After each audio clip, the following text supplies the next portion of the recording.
오늘 누가복음 내러티브 10번째 시간으로 예수님의 고향 사람들이라는 제목으로 말씀을 증거하도록 하겠습니다. 할렐루야. 이런 주문을 안 하려고 했는데 잠자는데 도움 되시라고 준비해 보았습니다. 여러분, 닭이 옷을 꼭 끼게 입으면 뭘까요? 그렇습니까? 그렇네요. 그렇습니다. 조금 그러면 해외로 넘어가 보겠습니다. 이탈리아 날씨는 어떨까요? 스파게티. 신경 쓰지 마시고 이제 설교 들으시길 바랍니다. 고향은 나의 일생을 따라다니는 아주 사랑의 샘 같은 곳입니다.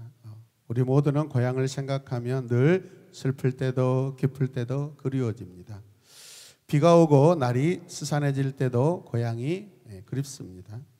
기쁠 때도 고향이 생각나지요. 낙엽이 지고 눈이 올 때면 어렸을 때 그곳에서 상수리를 주우며 놀던 그런 생각에 그리워집니다. 예수님께서 이제 사역을 시작하신 지 얼마 안 돼서 고향 나사렛에 갑니다.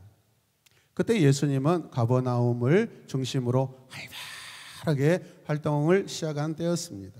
사람들에게도 인기가 대단하였습니다. 예수님께서 왜 지금 고향에 가셨을까요? 함께 고백합니다. 예수님께서 왜 고향에 가셨을까? 고향인 이 나사렛에 가셔서 고향 사람들, 즉 이웃들, 친척들, 어렸을 때 또 친구들, 그들에게 하나님 나라 복음을 전하고 싶으셨을 것입니다. 믿습니까? 주님이 오늘 지금 이 시간 오셔서 어떤 일을 하신다면 무슨 일을 하실까요? 우리에게 너희가 이제 들어갈 하나님 나라는 이러하단다. 내가 방금 전에 다녀왔는데 지금까지 거기에 있다가 왔는데 하나님의 나라는 이런 것이야 라고 그 나라에 들어가자라고 말씀하실 것입니다. 믿습니까? 그리고 기적도 행하시고 또 그들을 무엇인가 도와주고 싶으셨을 것입니다. 나사렛 사람들은 예수님을 대대적으로 환영했다라고 성경이 기록하고 있습니다. 친구들도 반겨 맞아 주었고 이웃들도 진심으로 환영해 주었습니다. 안식일이 되었습니다. 회당은 아침 일찍부터 사람들로 붐비기 시작합니다. 그 유명한 랍비인 예수님이 오셨으니 회당에서 아마도 말씀을 전해 주실 거라고 생각했을 것입니다. 사람들은 기대합니다. 그 유명한 랍비 예수가 어떤 말을 하실 것인지.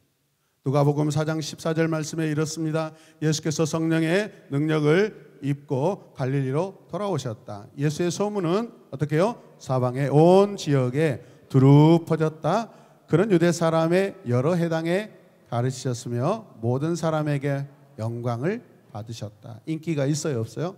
인기가 아주 엄청납니다. 나사렛 사람들은 대대적인 환영을 자세하게 그 사람들의 그 환영하는 모습을 자세하게 그리고 있는데 여러분 그 이유가 무엇일까요? 그 이유가 뭘까요?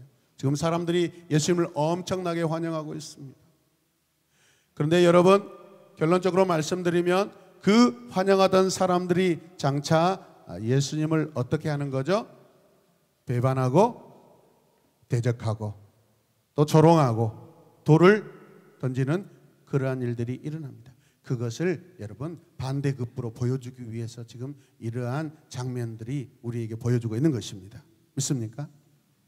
사람들의 극적인 돌변, 배반, 등돌림을 드러내기 위함이 아닐까요? 주님이 이 땅에 다시 올 때 아마 우리 가운데 예수님을 믿지 않는 사람들은 아마 예수님을 또 핍박하고 예수님을 욕하고 그럴 것입니다. 예수님을 바르게 믿으시길 바랍니다. 이런 차원에서 우리들의 신앙의 모습도 보게 하는 영적 교훈이 있다라는 것입니다. 회당장은 자연스럽게 선생으로 이미 갈릴리 바닥에서 유명해진 예수님에게 성경을 전해달라고 부탁해 왔습니다. 그러면서 이 해당장의 관리들은 훌륭한 랍비나 교사가 오면 백성들에게 말하는 것을 허락할 수 있었습니다. 이게 관리자의 권한입니다. 바울이 처음에 어느 해당이나 들어가서 말씀을 전할 수 있었던 것도 누구이기 때문에, 그 신분이 랍비이기 때문에 그럴 수 있었습니다. 성경을 읽으려고 주님이 서셨는데 회당장은 여러분 성경을 폈는데 이사야서를 펴가지고 주는 것입니다. 당시 성경은 뭘로 되어 있어요? 두루마리로 되어 있으므로 성경을 드렸다라는 것입니다. 이사야서에 기록된 그 두루마리만 예수님께 드렸다라는 것이죠. 예수님께서 그 이사야서를 요구한 것은 아니었습니다. 누가 펼쳐서 주었어요? 회당장이. 그런데 이사야서가 주어진 것을 보면 이것은 성령의 인도하심으로 믿습니다. 성경책을 받으신 주님은 성경을 펴서 말씀하시고 싶은 것을 찾으셨습니다. 주님이 찾으셨다고 말씀하고 있습니다. 본문 18절에서 19절 말씀의 내용이죠. 주님의 영이 내게 내리셨다. 주님께서 내게 기름을 부으셔서 가난한 너희들에게 기쁜 소식을 전하게 하신다. 할렐루야. 눈먼 사람들에게 눈뜸을 선포하고 어떻게 해요? 포로된 사람을 그들에게 해방을 선포하고 모든 사람들을 풀어주고 주님의 은혜를 어떻게 해요? 선포하게 하셨다. 누가요? 예수님께서. 이 말씀은 본래 희년을 선포하는 말씀입니다. 희년에는 모든 종들이 다 해방을 받고 모든 땅들이 다 여러분 본래 주인에게 다 되돌려주는 완전한 기쁨의 해입니다. 할렐루야. 그걸 누가 하실 수 있어요? 오직 예수만이 하실 수 있죠. 가난한 자들에게 복음이 전하도록 내게 기름을 부으셨다라는 말씀을 하고 계십니다. 구약에 보면 왕이나 제사장이나 예언자들이 직무를 감당하도록 기름을 붓습니다. 그것을 관유라고도 합니다. 그러나 주님에게서는 이 직무를 감당하도록 성령께서 직접 성령의 기름을 부으셨죠. 믿습니까? 요단강에서 여러분 땅 위로 올라오실 때 성령이 비둘기같이 임하셨습니다. 그러므로 예수님께서 가르치시는 것을 잘 가르칠 뿐만 아니라 그분에게는 세상에 없는 권세가 있습니다. 권세, 엑수시아가 있습니다. 할렐루야. 성령은 말씀의 힘을 더해 주십니다. 그래서 감동하게 하시고 눈물을 흘리도록 하시고 결단하게 하십니다. 부족한 정도 때로는 주일 예배를 인도하다가 팍팍할 때가 있습니다. 항상 여러분 달달하지 않습니다. 그럴 때 속으로 기도합니다. 하나님 은혜를 베풀어 주시옵소서. 오늘 이 예배가 성령의 기름 부음이 넘쳐나게 하여 주시옵소서. 그래서 성령의 은혜를 간구하고자 여러분 그 예배의 모든 그 순서 가운데 기도할 때도 있습니다. 어떤 날은 어떤 분이 오셨는데 굉장히 기쁘기도 하고 또 팍팍하기도 합니다. 우리는 모든 시간 가운데 성령의 임재가 필요하고 기름 부음이 필요합니다.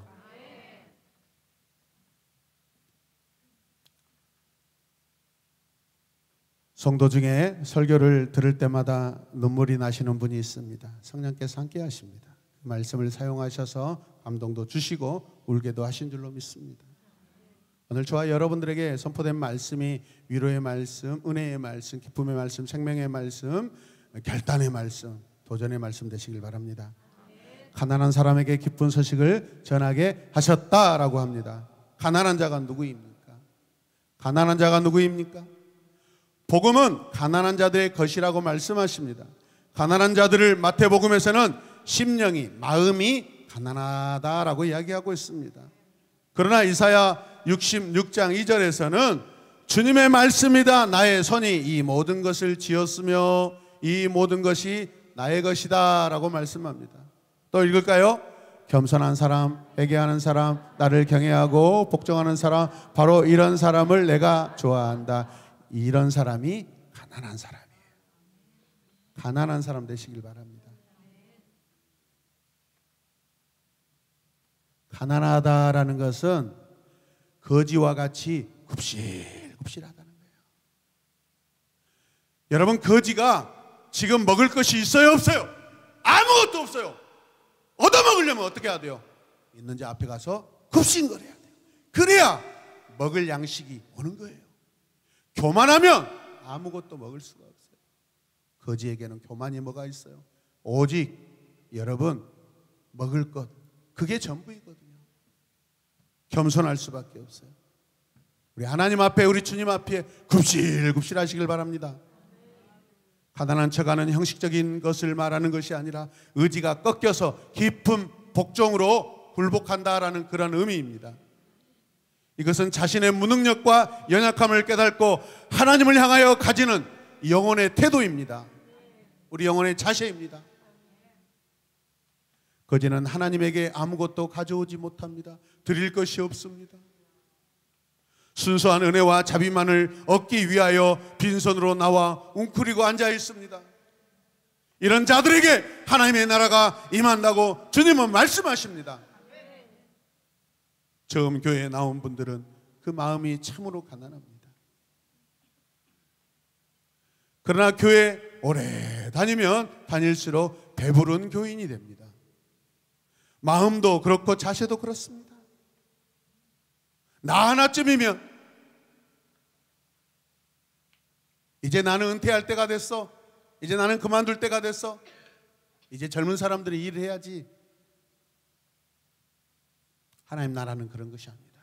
하나님 나라는 어제나 오늘이나 내일이나 영원토록 헌신과 충성입니다.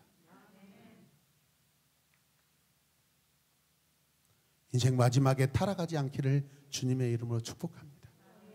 젊어서 마음이 높아서 타락하지 않기를 주님의 이름으로 여러분 권면드립니다.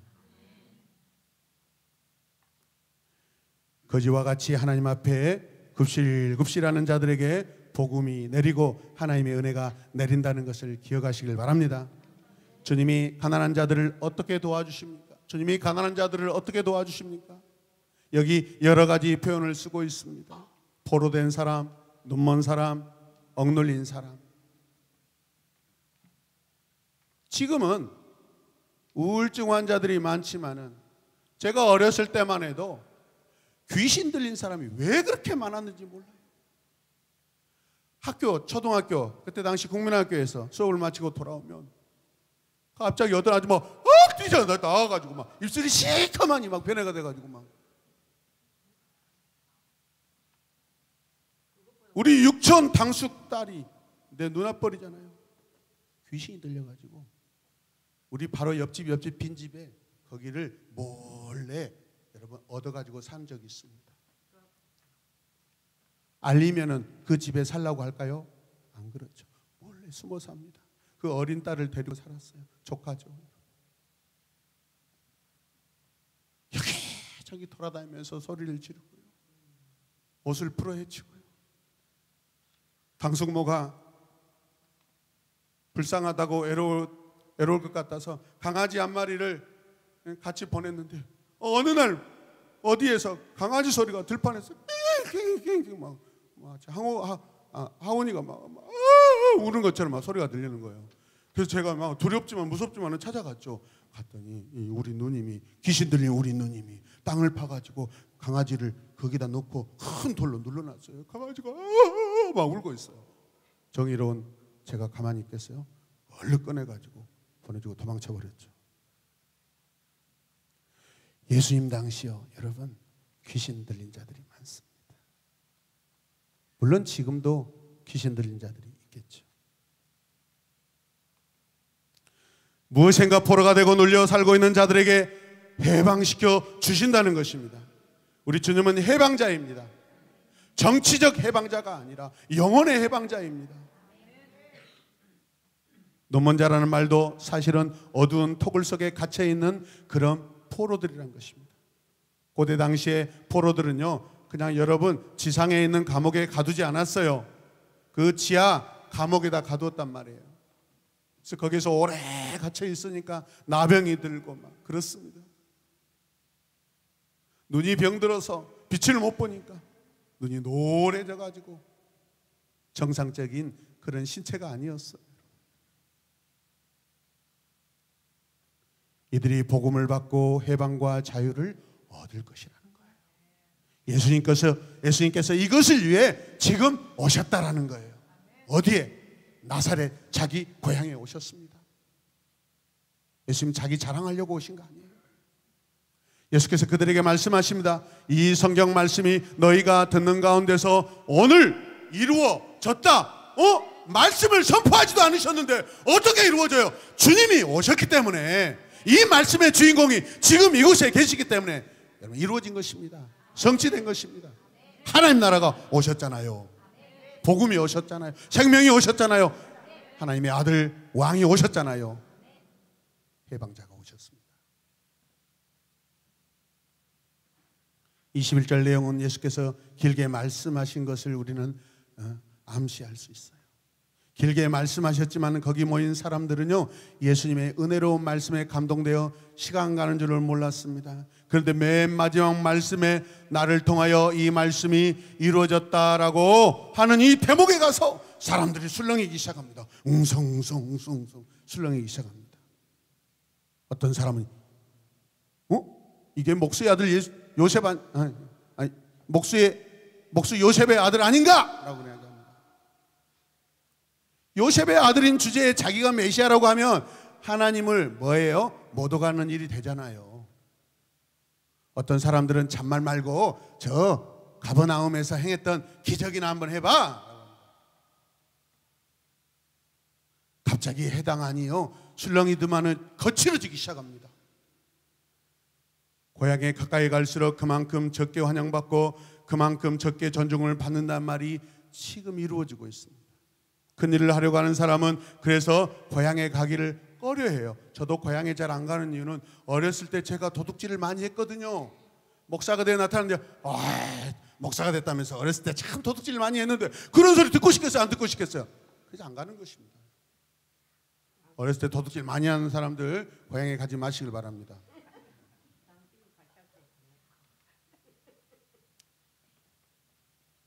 교회 안에도 마찬가지입니다. 여러분, 교회 안에 가족들이 많으면 좋은 부분도 있지만 불편한 것도 많습니다. 왜? 자신의 평가의 자리가 되기 때문에 그렇습니다. 저는 저희 집에서 막내입니다. 막내. 근데 예배 때가 되면 말씀을 선포해야 되는데 처음에는 되게 불편하더라고요. 어른으로서 가만히 듣고 있는 거예요. 막내가 무슨 말을 하는가 보자라고.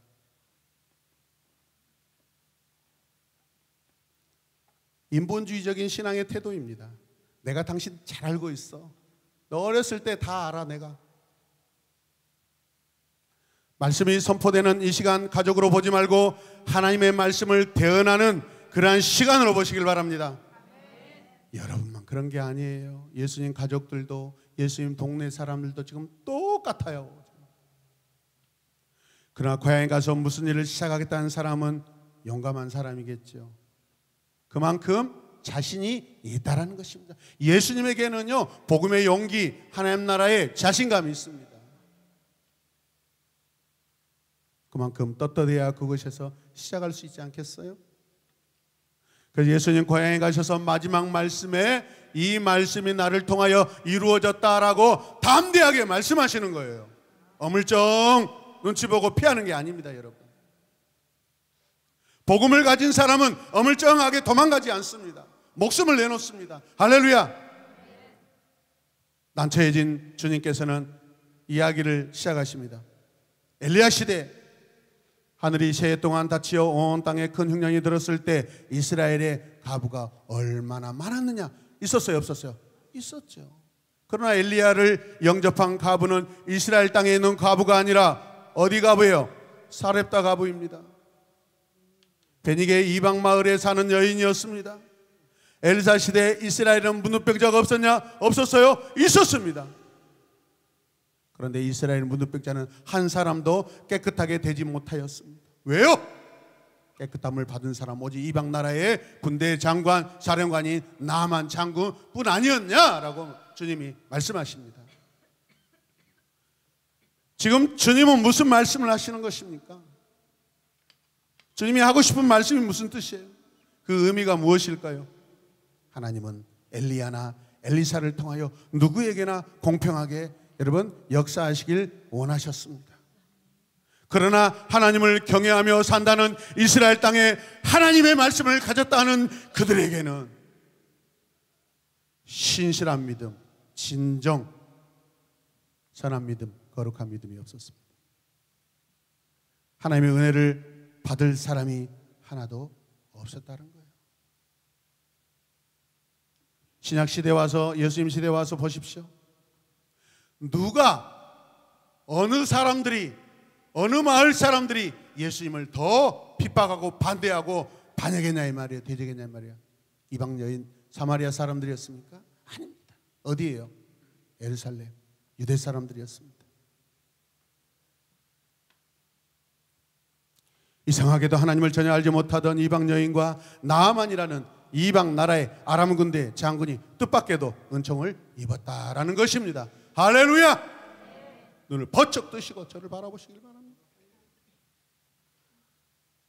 이방인이었던 사렙다 가부가 이스라엘 가부보다 더 깨끗하고 더 기적을 많이 체험해서 일용할 양식을 얻었습니까? 아닙니다. 하나님이 선지자를 보내셔서 찾아가셨습니다. 나만이 이스라엘 문둥자보다 의로워서 그가 깨끗하게 되었습니까? 그렇다면 그 이유가 무엇이겠습니까? 이스라엘 사람들은 아무도 그것을 하나님께 기대하지 않았다라는 거예요, 여러분. 지금 엘리야와 같이, 엘리사와 같이 내가 너희들을 찾아왔건만 너희들은 나에 대하여 기대하기는 커녕 나를 거절하며 하나님의 은혜를 거절하고 있다는 거예요. 복음을 버리고 있다는 거예요. 오늘 이 시간 복음을 받으시길 바랍니다. 하나님을 받으시길 바랍니다. 예수님을 받으시길 바랍니다. 성령을 받으시길 바랍니다. 이때는 흥분한 사람들이 예수님의 멱살을 잡습니다. 그리고 강단에서 끌어가지고 이제 해당 밖으로 나가기 시작합니다. 말씀해 보니까 높은 산 낭떠러지가 있는 곳으로 끌고 갔다라고 이야기하고 있습니다. 왜요? 거기서 밀쳐서 죽여버리려고. 사람들이 그래요, 여러분. 오늘 예수님 오시면 아마 예수님 멱살 잡을 사람 있을 겁니다. 이곳에서. 이곳에 있는 여러분들 100%가 다 예수님 믿을 것 같아요? 100%가 어디가 있어요?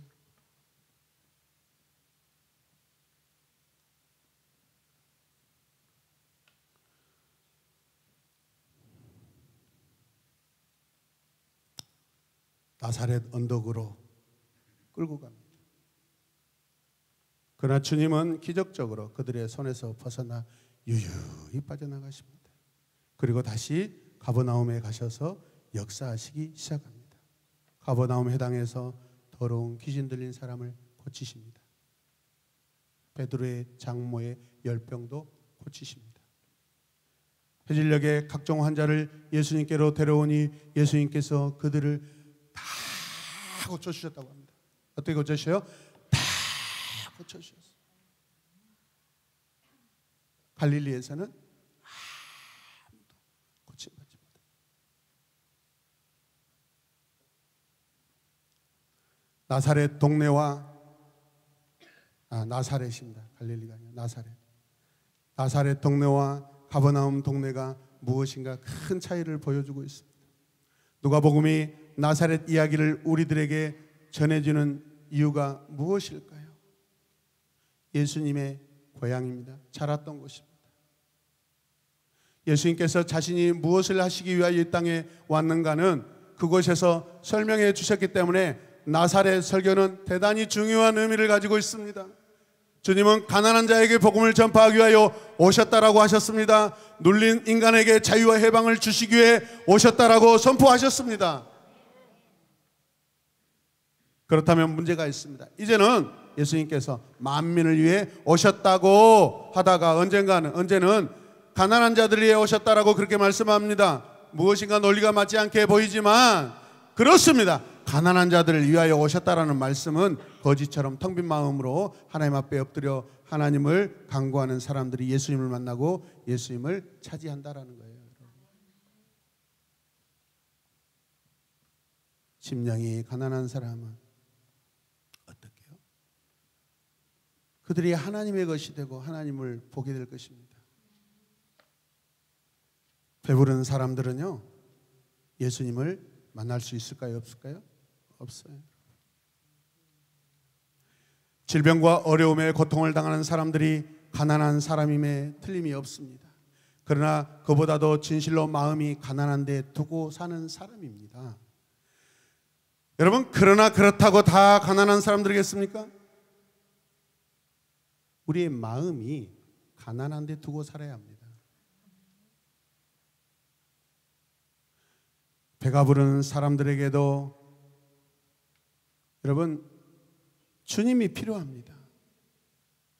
편벽한 집에 사는 자들에게도 주님이 필요합니다. 크리스찬들이 살다 보니 배가 불러 이제 주님이 필요해진 상태로 살아가는 모습을 종종 보고 있습니다. 성경에서 강력하게 말씀합니다. 주님에게 기대하지 않는 곳에서는 아무런 일이 일어난다, 안 일어난다? 안 일어난다. 나사렛과 가버나움, 나사렛은 예수님에 대하여 아무 기대도 없습니다. 그래서 주님도 아무것도 그들에게 위하지 않습니다. 처음 그곳을 찾아갔을 때 다른 지역에서와 같이 많은 기적을 행하여 하나님의 은혜를 고향 사람들에게 나누어 주시려고 하셨을 것입니다.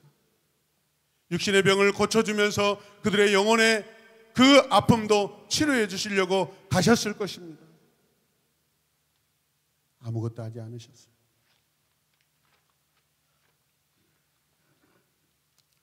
우리는 지금 나사렛 사람과 같지 않습니다. 함께 고백하십시다. 우리는 지금 나사렛 사람과 같지 않습니까?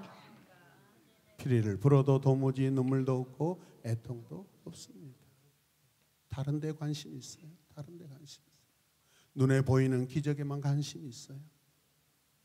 눈에 보이는 현상에만 관심이 있어요. 뭔가 감정적으로 자극을 주는 그런 사건에만 관심이 있어요. 내 영혼이 메마르고 내 영혼이 병들어서 내 영혼의 소생을 기대하는 마음이 없다라는 거예요. 요한은 나의 목자지 내게 부족함이 없으리로다. 왜 없습니까? 그가 내게 상을 베풀어 주시고 악한 자들 앞에서 상을 베풀어 주십니다. 실만한 물가로 인도하십니다. 지팡이와 막대기로 여러분 항상 나를 인도하십니다. 그래서 우리가 부족함이 없습니다.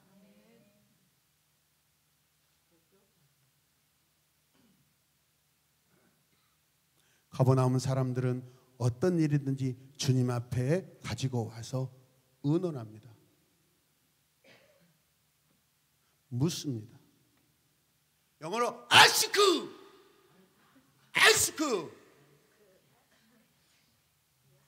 답변해 주십니다. 궁금하면 물어보시길 바랍니다. 그래서 기적이 많습니다. 하나님 앞에 항상 묻는 신앙으로 살았던 다윗에게는 그가 전쟁에 나갈 때마다 하나님이 앞서가셔서 기적과 같은 승리를 항상 베풀어 주셨습니다. 여러분, 나사렛 사람들이 되시겠습니까? 가버나움 사람들이 되시겠습니까? 대답해 보십시오. 할렐루야. 홍혜정 집사님만 가버나움 사람 되시길 바랍니다. 가버나움 댁. 예수께서 말씀하신 이 나아만이라는 사람 이야기를 여러분 다 알고 있잖아요. 우리 다 알고 있습니다. 세계 당시 최고의 여러분 강한 군대 나라 총지휘관입니다. 그러나 불행히도 문둥병에 걸렸습니다. 요즘 표현으로 하면 그가 아마도 높은 간직에 있었기 때문에 성생활이 너무 문란해서 에이즈에 걸렸을 수도 있어요. 그의 생명은 점점 희미하게 꺼져가고 있습니다. 그런데 그의 가정에 유대 나라에서 잡혀온 소녀 종 하나가 있습니다. 하루는 이 종이 자기 안주인에게 이스라엘은 위대한 사람이 있는데 그 사람에게 가면 병을 나을 수 있을 거라고 이야기해 줍니다. 소녀의 믿음이 대단하지 않습니까? 군대 총사령관이 된 사람이 이런 어린 노예의 말을 듣기나 하겠어요, 여러분? 들을 리가 있겠습니까? 여러분 같으면 듣겠어요? 여러분 대통령이고 법무부 장관이고 응? 높은 위치에 있다면 그 어린 사람의 말이 귀에 들어오겠냐 이 말이에요. 그러나 몸은 진물이 흐르고 죽어가고 있습니다. 그러나 죽어가는 사람은 작은 불씨라도 잡으려고 하는 그 심리 때문에 마침내 이스라엘을 가겠다 결심하고 떠나게 됩니다. 할렐루야.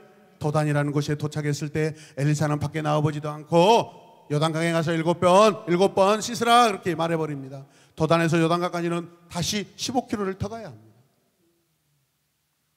엘리사가 있었던 곳이 도단인지 사마리아인지 우리는 확실하지 않지만은 어찌됐든 해도 너무하지 않습니까? 아니 그 먼 거리에서 그래도 왔는데 여러분 나와서 그래도 아이고 오셨습니까? 라고 인사할 줄 알았는데 요단강에 가서 몸을 씻으래요.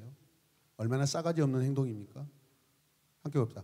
상당히 싸가지 없다 라고 보인다. 싸가지 없다 하면 안 되죠. 라고 보였다.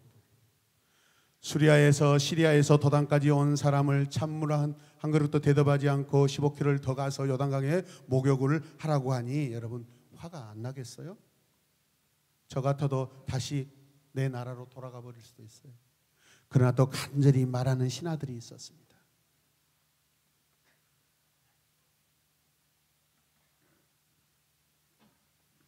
여러분 큰 일을 하려면 크게 결단해야 됩니다. 비록 작은 일이라도 우리가 결단하지 못할 것이 무엇이세요? 그러나 자기에게는 선택의 지금 여지가 없습니다. 살려고 찾아왔습니다. 나으려고 찾아왔습니다. 가서 몸을 담그면 병이 낫는다는데 못할 것이 뭐가 있습니까? 여러분 죽을 병이 걸렸는데 가서 예수 그리스도의 이름으로 기도해 주겠다는데 됐어요 그럽니다. 환자들이 하순 전남대병원에 가서 여러분 병이 걸려가지고 중환병이 걸려가지고 곧 지금 항암 치료를 받고 있는데 기도해 주려면 됐습니다. 그래요 됐어요 이제 끝났어요. 됐어요 하면 자기도 됐다는 거예요. 그걸로 끝난 것입니다. 감사합니다 목사님. 여기까지 오셔서 저를 위해 기도해 주시고 제가 진심으로 기도를 받겠습니다. 여러분 그래야 되지 않겠습니까? 할렐루야. 여러분 문제는 믿음입니다. 믿냐 안 믿냐 이거죠. 결국 신하들의 지혜로운 공고를 받고 어디로 가요? 요단강에 가서 몸을 씻습니다. 1번, 2번, 3번, 4번, 몇 번까지? 갈등이라. 아니 6번까지 들어갔다 나오는데 몸이 변화가 있어요 없어? 들어갈 때마다 조금씩 나아야 될 텐데 변화가 없어. 에이씨 물장 하나 치고 갈래.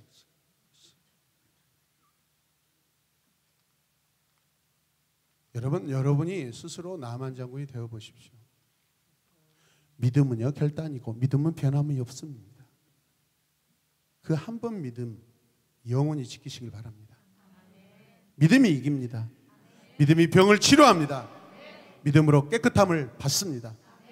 하나님의 은혜는 작은 데서부터 시작됩니다. 이름 없는 노예로 팔려온 소녀의 그 하나님께 기대해 보라는 그 공고, 그 작은 목소리.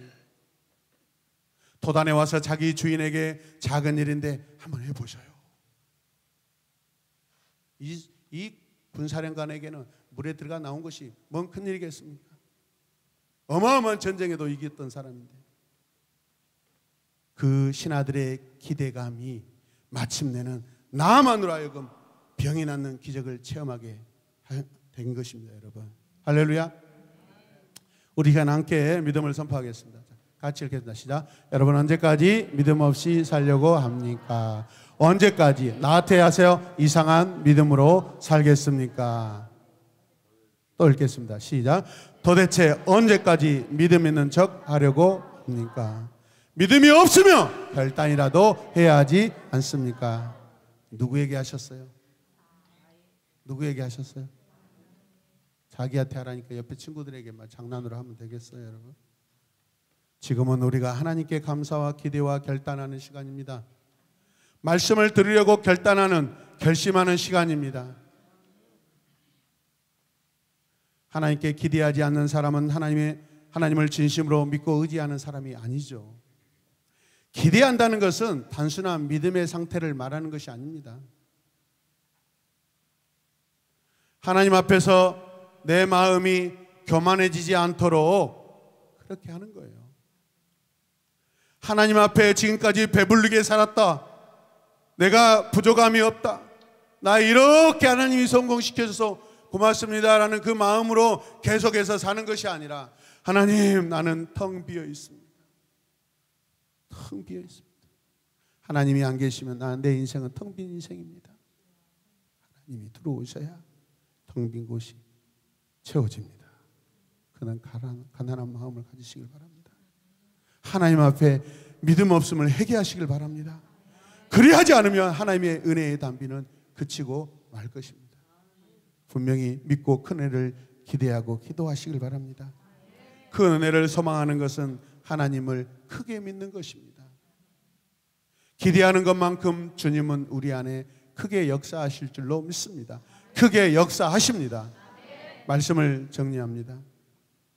여러분, 가슴에 손을 얹어보세요. 나는 나사렛 사람인가? 나는 가버나움 사람인가? 나는 사렙다 가부와 같습니까? 나는 병들었지만 하나님께 소망을 두는 나만이 맞습니까? 나는 가난한 마음으로 하나님 앞에 살고 있습니까? 나는 날마다 주님께 소망을 두고 살고 있습니까? 나는 누구입니까? 나는 내 믿음의 상태가 지금 어떻습니까? 이미 완전한 믿음을 가지고 살고 있습니까? 그래서 완전한 믿음의 삶을 가지고 하나님 앞에 매일매일 살아가고 있습니까?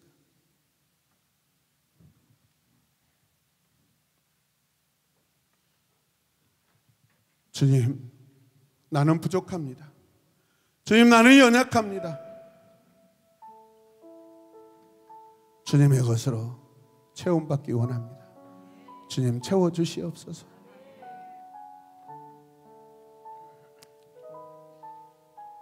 예수님 고향에 대한 애착이 얼마나 많으시겠어요?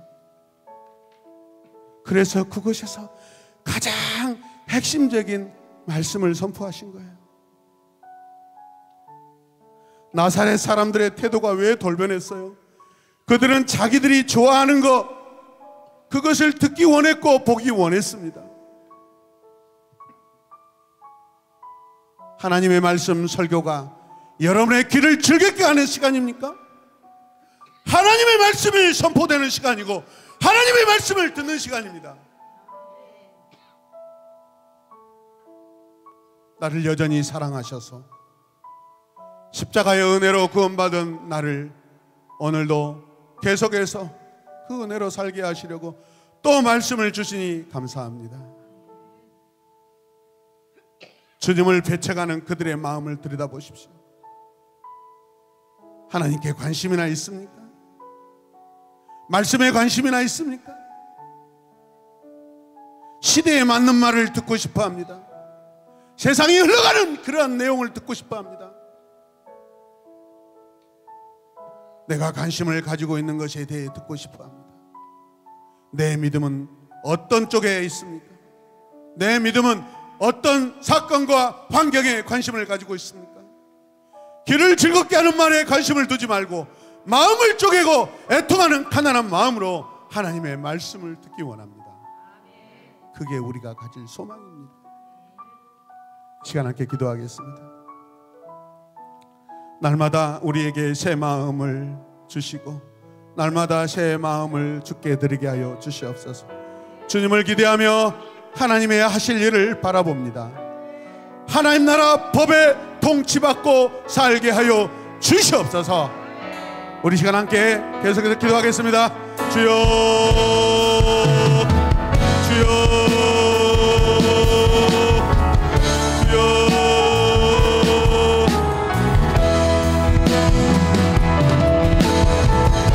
새 마음과 새 영을 허락하신 주님, 새 몸으로 변화받은 우리입니다. 주님이 원하시는 새 삶을 살게 하여 주시옵소서. 주여, 주님만 바라봅니다. 주님만 바라보겠습니다. 주님만 바라보게 하여 주시옵소서. 주여, 다른 데 마음을 두지 않게 하소서. 다른 데 내 마음이 있지 않기를 원합니다. 주여,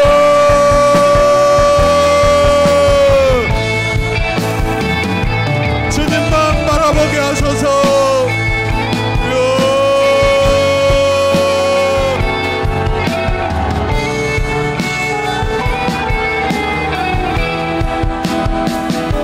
하나님 나라의 만족을 얻게 하여 주시옵소서. 하나님 나라의 만족함을 갖고 살게 하여 주시옵소서. 부족함이 없으신 우리 주님, 모든 것을 허락하신 우리 아버지 하나님, 그분에게는 금치